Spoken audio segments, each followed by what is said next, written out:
কিরে, কোথায় বেড়াতে যাবি বল? বেড়াতে যাবার কোনো প্রয়োজন নেই, এই অনুষ্ঠানটা হয়ে গেলেই তো মুম্বাই ফিরতে হবে। আরে আরে এতদিন তো আমি মুম্বাইতে ছিলাম, ছুটিটা কাউন্ট করেই তো এখানে এসেছি।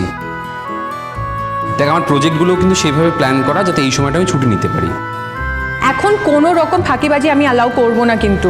তুই না অদ্ভুত মেয়র না, মানে আমি বলছি আমার কোনো অসুবিধা হবে না, তুই তবু এক কথা বলে যাচ্ছিস। তোর অসুবিধা না হোক, আমার অসুবিধা হবে। আর আমি তো মুম্বাইতেই যাচ্ছি, সেটাই বেড়ানো হয়ে যাবে। দেখ, তুই আমাকে কিন্তু এতদিন আটকে রেখেছিলি, কোনো আনন্দ করতে দিসনি। তোর কথা শুনে আমি 2 বছর কলকাতায় ফিরিনি। এখন আমার বিয়ে হচ্ছে, এরপর যদি তুই বলিস যে বিয়ের পর আমি হানিমুন করতে যেতে পারবো না, সেটা আমার পক্ষে না মেনে নেওয়া সম্ভব নয়। হানিমুন যাওয়া কি পালিয়ে যাচ্ছে? আরে সেসব আমি জানি না, আমি জাস্ট বলছি আমি কাজে কনসেন্ট্রেট করতে পারবো না যদি আমি হানিমুনে না যাই। আচ্ছা, কোথায় যাবি বল, কিন্তু 3 দিনের জন্য। 3 দিন? কোনো চান্স নেই, মিনিমাম 7 দিন। কোথায় যাবি? সুইজারল্যান্ড চল। এক্ষুনি ফরেন ট্রিপ? টাকাগুলো নষ্ট না করলে চলছে না না তোর? তোকে নিয়ে না আমি পারবো না, সিরিয়াসলি। মানে আমরা সারা জীবন টাকা রোজগার করতে পারবো, এই মুহূর্তটা আর কোনোদিনও ফিরে আসবে না। মানে সারা জীবন স্মৃতির মণিকোঠায় এই মুহূর্তটা থেকে যাবে। তুই এখানে টাকার কথা কেন বলছিস? আর তার থেকেও বড় কথা, ধর তুই আমাকে বিয়ের পর ছেড়ে দিলি, তো এই ছবিগুলোই তো আমার স্মৃতি হয়ে থাকবে, তাই না? বোকার মতন কথা বলছিস কেন বলতো? আমি বোকার মতো কথা বলছি না, তুই বোকার মতো কথা বলছিস। বলছি মুম্বাই গেলেই হানিমুন হয়ে যাবে, 3 দিনের ছুটি নিয়ে যাওয়া উচিত। কি রে তুই? শোন, হানিমুনটা না বাড়িতে থেকেও হয়, তার জন্য অন্য কোথাও যেতে হয় না। তোর সঙ্গে আমার নতুন করে আলাপ নয় যে অন্য কোথাও গিয়ে নতুন করে তোকে চিনবো। শোন, আমি তোর সাথে তর্ক করতে পারবো না। আচ্ছা, কোনো একটা ভালো জায়গায় বেড়াতে গিয়ে, হানিমুনে গিয়ে যদি আমি 3টে কম্পোজিশন করতে পারি, মাথায় আসে, তোর কি খুব প্রবলেম আছে? তুই কি চাস না? তোর না অজুহাতের শেষ নেই। তোর এটা অজুহাত মনে হচ্ছে? হ্যাঁ, হচ্ছে তো। আচ্ছা ফাইন, 7 দিন, তার থেকে বেশি একটা দিনও নয়। আচ্ছা বাবা, ঠিক আছে, 7 দিনের বেশি নয়। দরকার হলে আমরা ওখান থেকে ডিরেক্ট মুম্বাই ফিরবো, ওকে? সে তো বুঝলাম, কিন্তু আন্টির কি হবে? দেখ, মাকে তো আমি নিয়ে যেতেই চাই, কিন্তু দিঠির বিষয়টা যতদিন না সেটেল হচ্ছে মা কোথাও যাবে না। তুই তো জানিস দিঠির পুরো বিষয়টা এখন ঘেঁটে আছে। তুই একবার কথা বলে দেখ না দিঠির সাথে। আমিও তাই ভাবছিলাম, দেখি যদি সুযোগ হয় আমি কথা বলবো। অর্ণাদি, চা। Good morning. Good morning. ছোট ভাই, চা। Thank you. তোর আজকে হসপিটাল আছে না? হ্যাঁ আছে তো, যাবো একটু পরে। তোমরা তাহলে কথা বলো, আমি আসছি। আরে তোমার সাথেও তো কথা বলতে পারি আমরা। দিঠি, তুই চা খাবি তো? চাটা আমি এনে দেবো।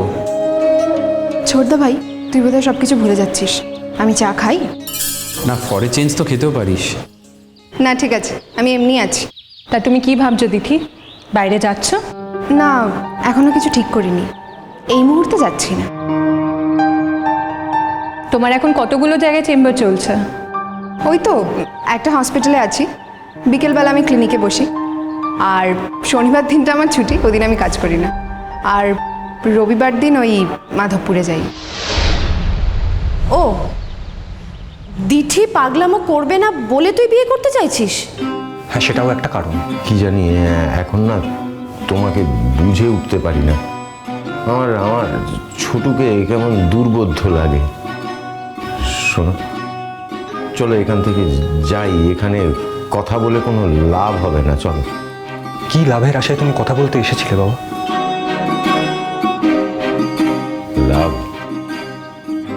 ছোটু, ছোটু আমার সন্তান ভাগ্য সেরকম নয় রে। নইলে আমার আমার বড় ছেলেটা হঠাৎ করে পৃথিবী থেকে চলে গেল। তোকে ওই দুর্নাম নিয়ে জেলে থাকতে হলো। সবটা আমাদেরই পাপ রে, আমাদেরই পাপ। যাক, কথা বাড়িয়ে লাভ নেই। ছোটু, একটা কথা, দিঠির কথা মেনেই যখন তুমি পড়তে বসেছো তখন এমন করেই পড়ো যাতে। না বাবা, আমার যোগ্যতা অনুযায়ী চাকরি আমি কোনো দিনই পাবো না, তাই মিথ্যে আশা করো না। হ্যাঁ, দিঠিকে আমি অনেক অনেক আঘাত দিয়েছি, আর তার বিনিময়ে দিঠি আমার কাছ থেকে শুধুমাত্র এই একটা জিনিসই চেয়েছে। তাই সেই কথা রাখার জন্যেই আমি বইগুলো নিয়ে নাড়াচাড়া করছি। হয়তো হয়তো পরীক্ষাটাও দেব, কিন্তু আমি জানি এই পরীক্ষায় সাকসেসফুল হওয়া আমার পক্ষে সম্ভব নয়। জীবনটা তো আর ম্যাজিক নয়। অ্যাটলিস্ট আমি দিঠিকে বলতে পারবো যে তুমি চেয়েছিলে বলেই আমি এই পরীক্ষাটা দিয়েছি। সেই দিদি একেবারে ধন্য হয়ে যাবে তুমি পরীক্ষা দিয়েছো বলে। কাউকে ধন্য করা আমার কাজ নয়।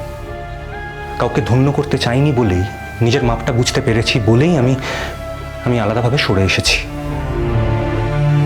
আশা করি এটা তোমরা বুঝতে পেরেছো। নিজে যা ভালো মনে করেছো করেছো, ঠিক আছে? তোমার জীবন, তুমি যা ভালো মনে করো করো, লেখাপড়া করো এখন। সবই আমাদের কপাল, বুঝলে? সবই আমাদের কপাল। বাবা, বাবা, আজ তুমি আমার কপালের দোষ দিচ্ছ, আমার দুর্নামের কথা বলছো। আমি কেন কি করেছি সেটা আমি খুব ভালো করে জানি বাবা। আমি জানি এই দুর্নাম আমার কেন হয়েছে। হ্যাঁ, দুর্নাম হয়েছে আমাদের খাওয়ানোর জন্যে। সেই দুর্নাম তুমি বহন করছো, তাই তো বলছো? ছোটু, ছোটু, কে বলেছিল এই দুর্নাম নিয়ে আমাদের দুবেলা পেট ভরতে? কে বলেছিল? সেই তা তো বটেই, তবে তোমরা কিছু বলবে সে ভরসায় কিন্তু আমি কিছু করিনি বাবা। আমার পরিবারকে রক্ষা করার জন্য আমার যেটা মনে হয়েছে করা দরকার আমি সেটাই করেছি, আর তা নিয়ে আমার কোনো অনুতাপ নেই।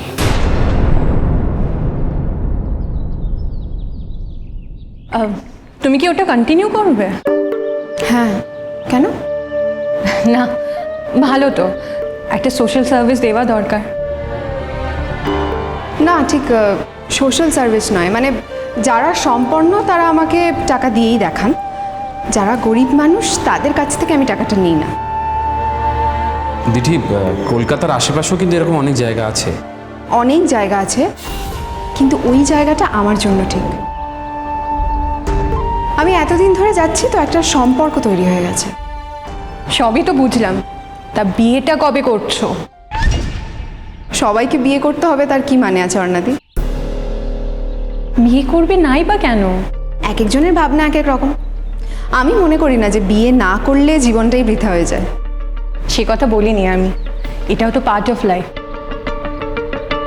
আচ্ছা, আমি কিন্তু একটা ভালো ছেলেকে জানি। তুমি থ্যাংক ইউ অর্ণাদি, দরকার হলে আমি তোমাকে নিশ্চয়ই বলবো। দিদি, তুই হয়তো আমাদের ভুল বুঝছিস। আমরা কিন্তু কেউ আমাদের পার্সোনাল গেনের জন্যই কথাগুলো বলছি না, তোকে বিয়ে করার কথাটা। দেখ, তুই যদি আজকে সেটেল ডাউন করিস কিংবা বিয়ে করিস, মা ফ্রি হতে পারবে, মাকে আমি আমার সাথে নিয়ে যেতে পারবো। আর তাছাড়া অর্ণা তো ঠিকই বলছে, তোর তো একটা বিয়ের বয়স হয়েছে। আজ নয় তো কাল তুই নিশ্চয়ই বিয়ে করবি। কখন বললাম যে আমি আজ নয় কাল বিয়ে করব? আজ যদি করিও বাপ, আমি তো মাকে আটকে রাখিনি। মাকে ফ্রি করার জন্য যে আমাকে তাড়াতাড়ি বিয়ে করে ফেলতে হবে এমনটা তো নয়। মাকে তো আমি আটকে রাখিনি। তুই খুব ভালো করে জানিস দিঠি, মা তোকে এখানে রেখে কোথাও যাবে না। তাছাড়া এখন ওই মহিলা এখানে এসে আছে। ছোটদা ভাই, এই বাড়িতে ঠাম্মি আর দাদুভাই থাকে। মায়ের যদি মনে হয় মা আমাকে এই বাড়িতে একা রেখে যেতে পারবে না, তাহলে আমি অন্য কোথাও চলে যাব। অন্য কোথাও মানে? কোনো ওয়ার্কিং হস্টেল। তোর কি মনে হয় তাতে মা আনন্দ পাবে, শান্তি পাবে তাতে? আমি বিয়ে করে ফেললেও যে মাকে শান্তি দিতে পারবো এমনটা তো নয়। আর আমি যদি ঠিক করেই ফেলি যে আমি বিয়েটা করব না, তাহলে তো মা আমাকে জোর করতে পারবে না ছোটদা ভাই।